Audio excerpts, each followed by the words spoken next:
一名长相漂亮、身材又好的女生做邻居是一种什么体验？隔壁的女生真的很奇怪，每天晚上11点出门，早上7点准时回来。刚开始，我以为她从事的是一种特殊职业，直到我发现了她背后惊人的秘密。因为我下班比较晚，所以几乎每天晚上都会在电梯里和她偶遇。她正好去上班，而我正巧回家。可让我惊奇的是，这个女生每次见到我都会露出迷人的笑容。内心极度自恋的我，还以为她是对我有意思，于是我就每天期待着和她偶遇。这天我因为加班的缘故，回家的时候已经11点30分了，刚好错过与那个女生碰面的时间。可当经过女生家门的时候，竟发现她的房门正好有一道缝隙，估计是女生走得太急忘记锁门了。本来还沮丧的我顿时起了坏心思，在好奇心的驱使下，我悄无声息地拉开了她的房门，然后走进了女生的家里。她的房间里充满了一种玫瑰香和腐臭的混合味道，房间里的摆设却十分整齐。我悄悄走到里面，看到一个铺着粉红色床单的大床，我抑制不住心中的兴奋，当时就爬了上去，不停地在床上翻滚。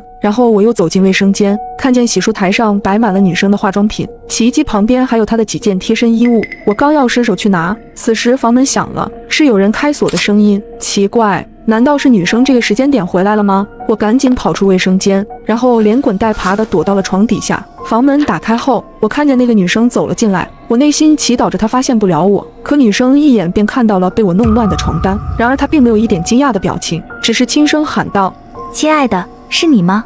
见久久没有回话，女生便脱掉衣服走进了卫生间。不一会，卫生间里传来了淋浴的声音。借着淋浴声的掩护，我蹑手蹑脚地走到门口，正准备悄无声息地离开时，我心中竟有了一丝犹豫，伸手想去拉开卫生间的门。然而下一秒，卫生间门突然被女生打开，她眼睛直勾勾地盯着我，我一时间又尴尬又害怕，也不该说什么好。与此同时，房门也被人打开，走进来一个长相凶恶的男人。我吓得后退几步，却不小心碰到了一旁的柜子，一个被包裹得严严实实的东西掉了出来。仔细一看，竟是一个男人的轮廓。通过两人的谈话，我这才意识到他们竟然是一对变态嘎人魔。没想到我自己送上门来了。此时那个长相凶恶的男人拿出一把刀子，缓缓向我走来，而女生也似乎见怪不怪了。这下我无处可逃了。有没有想过，你租的房子根本不是房子，而是鬼屋？1周前，我带着女儿在我单位附近租了一套房子，房子宽敞干净，离单位也近，最关键房租还很便宜。房东是一个30岁上下的漂亮女人，跟她同住的是她的母亲。房间里什么都有，你什么都不需要添置，但只有2个要求：第一，不能往墙上钉钉子，我们的房子一直保养得很好，我妈妈不喜欢墙上有洞；第二，不要寄快递到这个地址，我妈妈喜欢偷拆租户的快递，若是丢了东西，概不负责。我一愣，忙说：“一定保证遵守约定规则。”可我住进来当天晚上就遇到一件怪事，女儿总说房间有味道。妈妈，臭臭，开窗。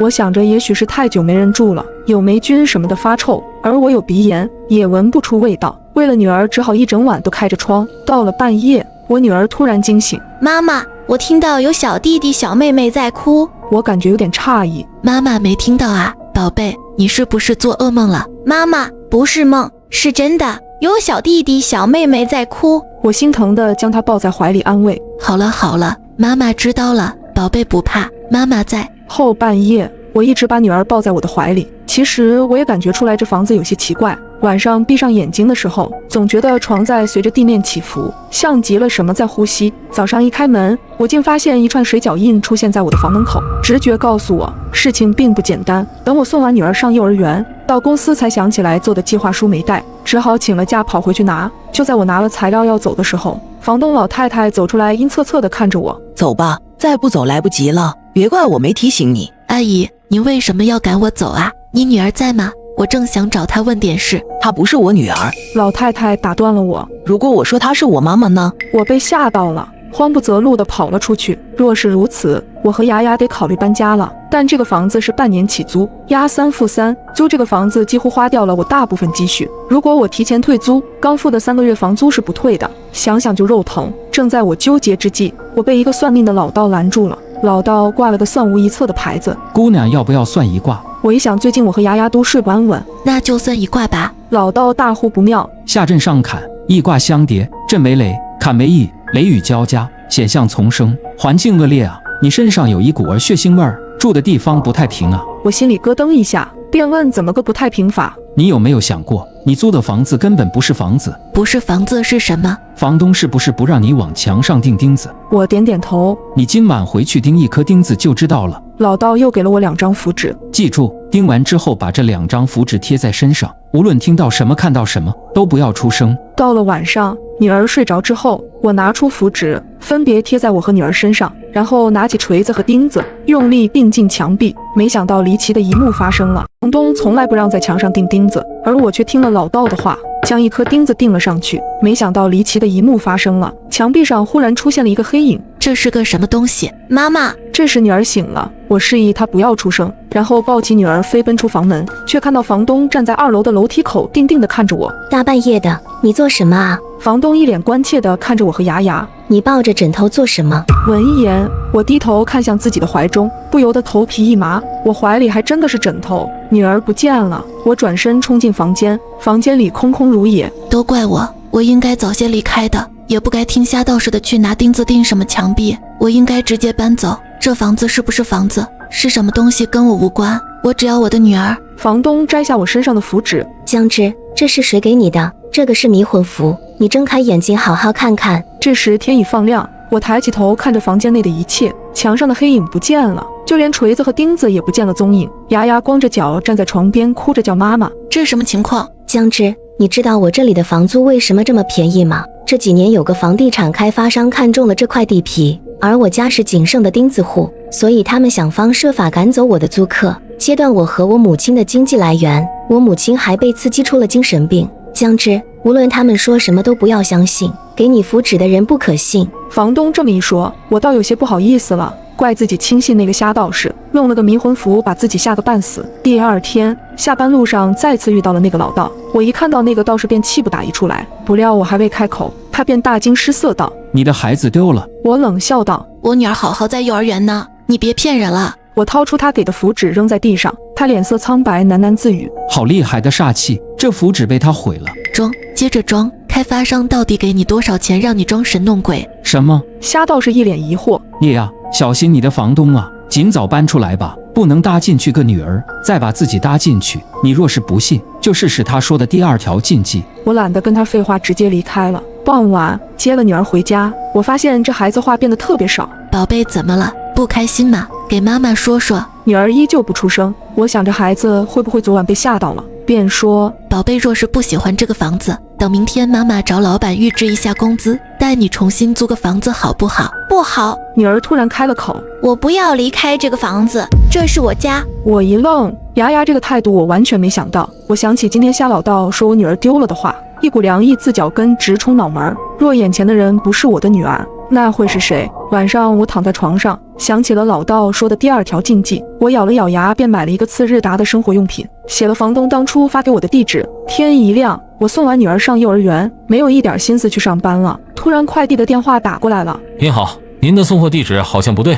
我屏住呼吸问：怎么不对？这个地址不存在，爱子街只有1到139号，没有140号。定位显示这里是一片荒地。社区规则：本日说话超过50字者死。凌晨12点，小区喇叭突然响起，反复播放着上面这条规则。楼上邻居为表达不满，大声谴责恶作剧。可就在刚说满50个字的时候，他却突然停了，紧接着从6楼猛然坠下。这诡异的一幕直接吓住了整个小区。我的天！我刚想惊呼出声，却被一只大手捂住了嘴巴。转头一看，是我的合租室友小美。她一边比出晋升的手势，一边拿出手机疯狂敲字。没记错的话，加上之前的吐槽，你已经说了47个字了。而之前的广播的规定是本日说话超过50字者死。联想到邻居大哥的惨烈死相，我不禁浑身一颤，头皮发麻。我靠！小美急忙捂住我的嘴，重新敲了一行字。现在是49了。眼看事态紧急又诡异，我们急忙叫醒了另一个合租室友青青，她有严重的神经衰弱，必须戴着眼罩和耳塞入睡，因此哪怕刚才的广播和怒骂如此大声，也没能把她吵醒。起床之后的她忍不住小声呢喃，询问我们发生了什么。那你好在我急忙捂住她的嘴巴，才制止了她的行为，只浪费了3个字的说话额度。冷静下来之后，我们3个人聚在客厅用手机打字交流，想要知晓业主群里有没有人说话，却发现网络已经全部断绝，根本接收不到一点信息。不过就算信号全部被屏蔽，报警电话也依然可以拨打。于是我们商量得出最精简的报警文案，由说话余额最多的小美来拨打。可让我们没想到的是，按下拨通键后，迎接我们的只有无尽的电流嘶嘶声。不知道是受了什么的影响，无奈之下，我们只好一起出门，准备离开这个诡异的小区。可更加绝望的是，走到小区门口，我们发现门上挂着一具身穿保安服的尸体，在他的旁边静悄悄地立着一副从未出现过的木牌，禁止离开小区。对于这条规则，我们3人都没有任何怀疑。保安的下场已经证明了一切，我们只好原路返回。中午12点，小区喇叭声终于再度响起。请注意，社区规则介绍如下：一、社区每日会出现一条新规则，新规则于0点通过喇叭发布，请务必严格遵守，否则当场死亡。2、每当新规则产生时，上一条规则自动失效。3、规则与规则之间不会重复。4、周边已布置高压电网，严禁离开社区范围。5、社区规则持续时间为10天，10天后所有规则结束，仍然存活者方可安全离开。听完规则，我忍不住长吐一口气，在手机上敲下文字。也就是说，这地方我们要待满10天。小美点了点头，没错，而且要经历10条不同的规则，一旦违反就会死，这实在是太危险了。轻轻挠了挠头，不能离开小区的话，食物岂不是也成了大问题？想到这里，我赶紧起身看了看冰箱，还好我和小美都有做饭的习惯，冰箱里备了不少食物，里面也还有很多，起码不会让我们3个人饿着。于是我回应道，食物够我们吃。小美却摇了摇头，小区里有这么多住户，天天点外卖的年轻人也不在少数，随着时间推移，一定会出现有人食物不足的情况。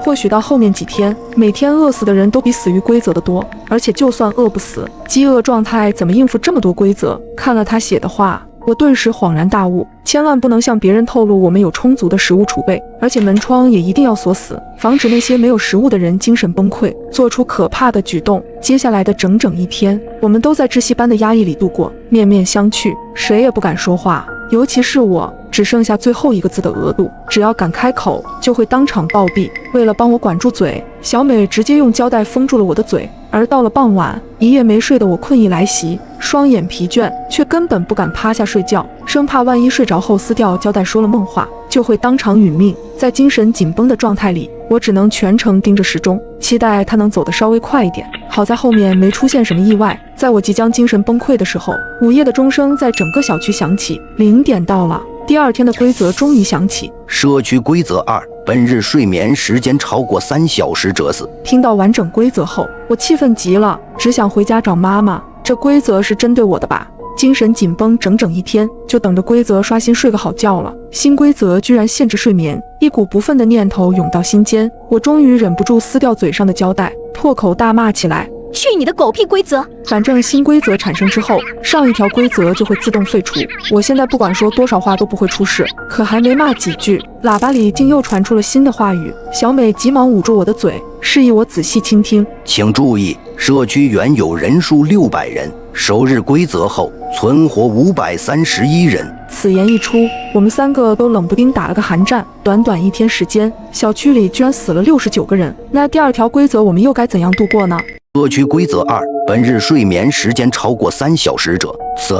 在听到这条规则后，我们3人都冷不丁打了个寒战，尤其是我，已经2天没睡觉了。好在青青的思维比较敏捷，她制作了一份精密的睡眠排班表。为了避免一次性睡完3个小时，青青把我们每个人的睡眠额度都分成了5份，每份半个小时，分布在凌晨、上午、下午、傍晚和深夜。多余的半个小时则是预留出来的保险缓冲期，避免有谁因为犯困忍不住打盹超出了睡觉额度。我们3人的休息时间全都交错开来，以便相互监督。盯着窗外浓稠的夜色，我不禁有些感慨，也不知道今天会死多少人，估计会比昨天多得多。这个规则看似简简单单、朴实无华，但其实非常凶险。睡眠需求是人体的生理本能，越是疲惫紧张就越难抵抗。接下来的一整天里，我们都严格遵循青青的表格，轮流睡觉。已经2天没合眼的我，总算得到了短暂的休息。戴上眼罩后，根本不用酝酿，我便迅速睡去。只可惜，这样舒服的睡眠只能持续半个小时。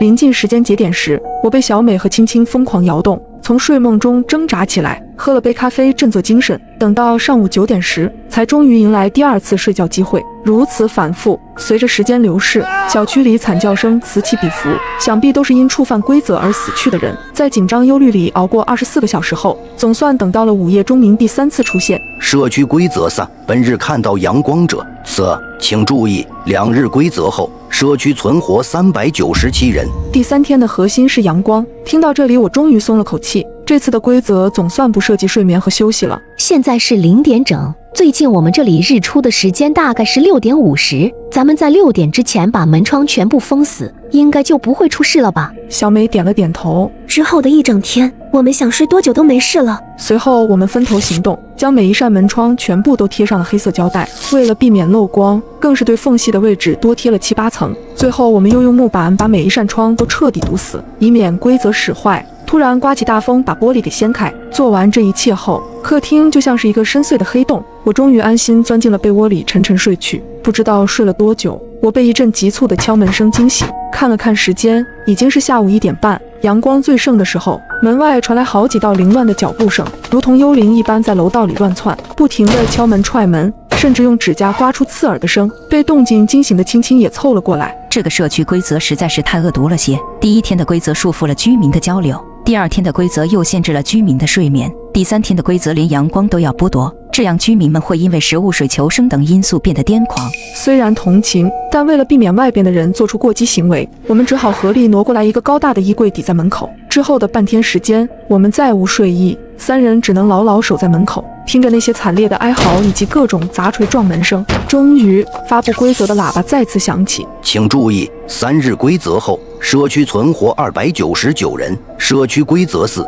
当日凌晨1点以后，凡是在镜面中看到自己的人，则这个规则和第3条类似，需要把所有能够映照人像的东西全都封起来。不过只有1个小时的准备时间，大块的玻璃窗本就处于隔离状态，不用再管。我们将电视机屏幕、冰箱表面密密麻麻缠满了胶带，同样也包括手机、电脑这些电子产品。做完这些之后，整间屋子都陷入了彻底的沉寂。我们3个的话语也越来越少，甚至不敢对视。这样的麻木持续了24个小时，直到午夜钟声重新响起。请注意，4日规则后，社区存活262人。社区规则5：当日至少跨过2万级台阶，违者死。听到这条规则时，我的第一反应并不是条件有多么严苛，而是感慨终于不用困在窒息的黑暗里了。没有等到天亮，我们便直接走出了屋子。可刚打开房门，一股腥臭的气味就涌到了眼前。小区离奇陷入了规则怪谈。第5条的规则竟然是当日爬满2万级台阶，否则就会当场毙命。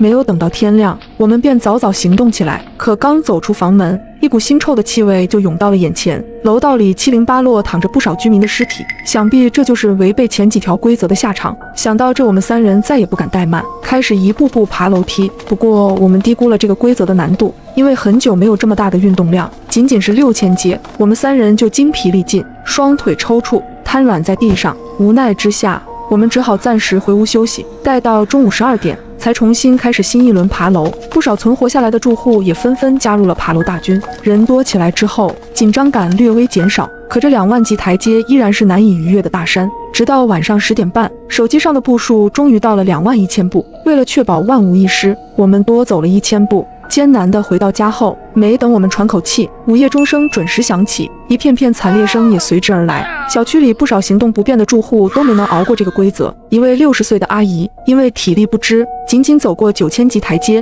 突然呼吸不畅，口中吐出一口鲜血，然后便从楼梯上跌落下去。请注意，5日规则后社区存活215人。社区规则6：当日中午12点，请前往所在单元楼的楼顶天台，12点10分后方可离开，违者死。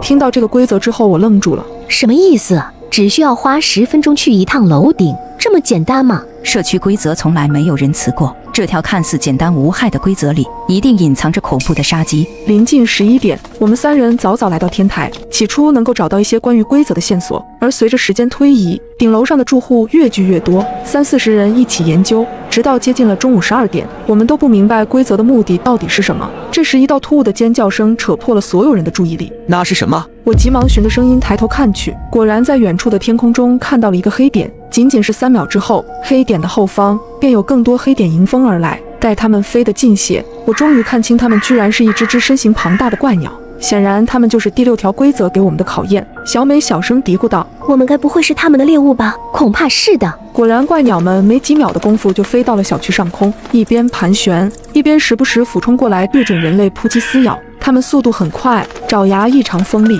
昨天才爬过2万级台阶的人们根本难以逃离，更不用说抵抗。好几位住户被利爪狠狠撕破，3两口就瓜分掉全部血肉，只剩下白花花的骨架。这一幕看得我肉疼，忍不住回头瞥向下楼的通道。没等我行动，一个年轻的小伙子先我一步跑向通道，可下一秒他就被一只巨大怪鸟抓向高空。看来没到12点10分，绝对不能下楼。面对怪鸭一轮又一轮的袭击，我们只能疯狂逃窜，哪怕是一直相当冷静的青青，此时也难忍惊惧。难道说规则觉得前面几天的死亡比例太少了，开启了杀戮模式？还好小美还算冷静。我觉得社区总规则里既然点明存活的可能性，就不会设置绝对意义上的死局。我们留心观察，或许能找到破局的生机。我刚想点头附和他的鼓励，却看到一只怪鸟朝我们的方向飞来。见状，我急忙伸手呼喊小心。可惜我的叫喊晚了一些，怪鸟第一时间攻击的竟然是跑得最快的青青。青青的肩膀顿时被抓出几道疤痕，疼得青青原地蜷缩起来。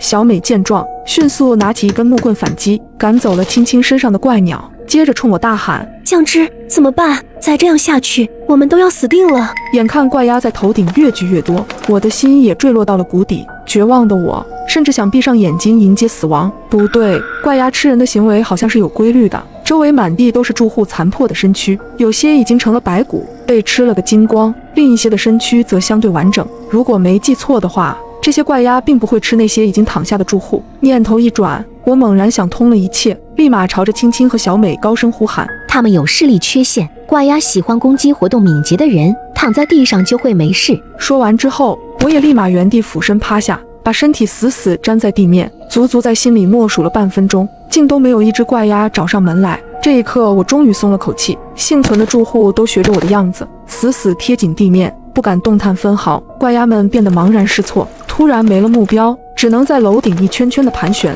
随着12点10分的到来，它们仿佛受到一股神秘力量的驱使，循着来时的方向飞去。轻轻捏着仍在疼痛的肩膀，冲我微微一笑：幸亏你找到了破局关键，不然我们已经变成一堆肉渣了。休整1日之后，我们迎来了第7天。请注意，6日规则后，社区存活36人。第6次规则无疑是一场恐怖的屠杀，存活人数从215人锐减到寥寥36人。然而规则还在继续。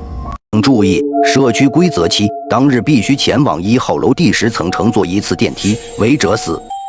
第6次规则后，存活人数从215人锐减到寥寥36人。而第7天的规则，诡异程度丝毫不减，天知道电梯里面又会有什么恐怖的存在。这一次的规则没有限定时间，我们什么时候过去？越是不限时间的规则，我们就越要第一时间赶过去。小美附和道：上一轮的经历已经证明，在凶险的规则也存在着一线生机。我们越早过去，就可以观察到越多样本，这样就能推断出电梯里的生机所在。1号楼是我们小区里最高的主楼，足足有20层楼。我们3人走到1号楼底层后，尝试坐电梯上楼，却发现无论怎么按动电梯按钮，梯箱都稳稳地停留在10层。显然电梯已经被规则动了手脚，只有从10楼才能进入。无奈之下，我们只能爬了10层楼梯。抵达10层之后，我们并没有直接走进电梯，而是选择躲在附近的走廊角落，悄悄观察电梯的情况。不到10分钟，就等到了第一批抵达电梯的住户。那是一对情侣，他们在门前踌躇犹豫了很久，才终于按开了电梯。里面极其平静，空无一物。看到这一幕后，他们总算是放心地走了进去。我们则凭着呼吸，目送他们2人的身影消失。我猜电梯一关闭，里面就会出现比怪鸭还恐怖的东西。然而关门之后，电梯的楼层显示器突然开始变换，经过一阵跳跃，楼层数字从10变成了3，随后电梯便迅速下降，在不到1秒的时间里，从10层冲到了3层。惨叫声、碰撞声从电梯门外隐隐传来。再度归来时，梯箱里已经是2具发软的尸骨。看到这一幕，我的天灵盖仿佛都被人掀开了。这样的死法和处以极刑有什么区别？又等了3分钟后，新的住户走上了楼，这次是一个穿背心的大叔。等他按开门，我们惊奇地发现那对情侣的尸骨居然已经消失不见，电梯仿佛回到了最初状态，而大叔也像前面那对情侣一般走进了电梯。这一次，显示器的数字变成16，电梯猛地上升，同样在不到1秒的时间里呼啸而去，钻到了16层。大叔不出所料变成了梯箱里第3具亡魂。看着这一幕，我们沉默了许久。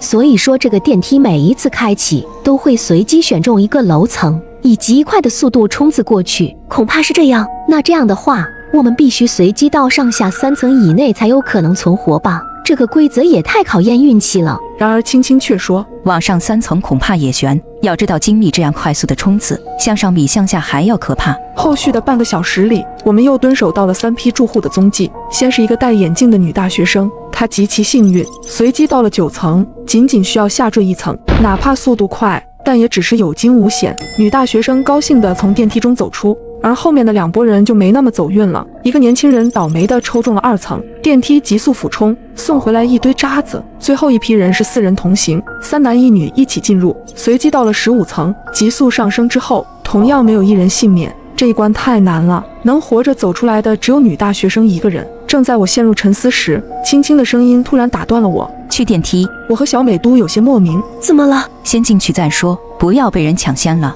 就这样，我们一头雾水地进了梯箱，看着电梯门慢慢关闭，显示器上的数字开始跳跃。几秒之后，数字终于定格，它停留在了8，随后便开始下降。极快的速度让我体会到前所未有的失重感。不过好在仅仅只有2层高，对我们并没有造成致命的重创。回到10层后，我惊魂未定地走出电梯，忍不住向青青发问：你怎么知道这一次是安全楼层的？青青解释道：电梯的关键就在于7这个数字。7，没错，就是7。这些楼层数字看似随机，其实每一次都是在上一次的基础上下降7层。第一次那对情侣的3层是初始楼层的10层下降7层，而我们如果把每次下降到底层都是做1轮循环，重新从20层开始，那么第3层下降7层就是第2位大叔的16层，第16层下降7层就是第3个女生的9层，第9层再下降7层就是青年的2层，2层下降7层又到了那4个人的15层，所以我才如此笃定这一次的电梯会再度下降7层，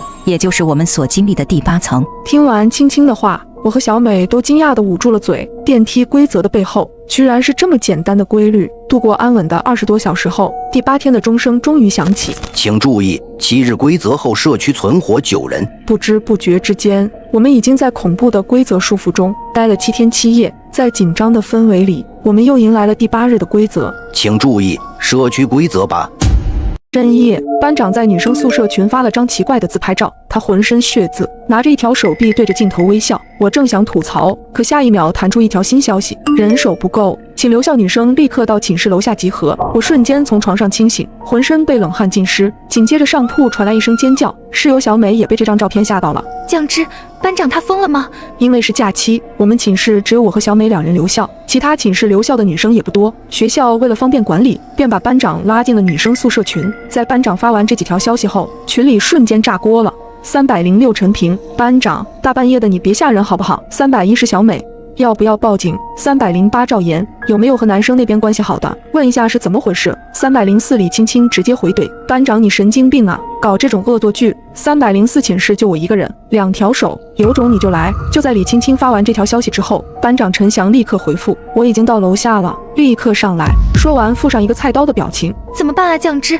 他要上来了！室友小美胆小，被陈翔这一下直接哭了。我赶紧冲到阳台边，从我们寝室阳台这个角度，正好能看见宿舍的大门。窗外雾蒙蒙的一片，宿舍门外真的站着一个人影，他戴着帽子，手里还握着什么东西。下一秒，宿舍大门被人从里面打开，陈翔进来了。什么情况？是谁给他开的门？我心里一颤，赶紧把看到的情况发在群里。306陈平，酱汁，你看到他手里的东西是刀吗？304李青青，宿管阿姨人呢？怎么让一个男人大半夜进女寝啊？308赵岩，留校的男生，我一个都联系不上，电话也打不通，该不会真出事了吧？我刚想让室友立刻报警，群里又有人说话了。202张小婉，大家别怕，刚才是我开的门。今晚班干部聚餐，酒喝多了，起了一些冲突。我刚和陈翔聊过，已经没事了。照片上的是假手，都是万圣节晚会的道具。说完，张小婉在群里艾特了我们几人，并发了一个抱拳的表情。306陈平，没事就好。大晚上吓死我了。床上的小美紧跟着松了口气，还好一切都是假的，我刚才差点就报警了。可我总觉得不对劲。哪不对劲了？你看群里张小婉说的话，还有她发的表情，怎么那么像是陈翔发的？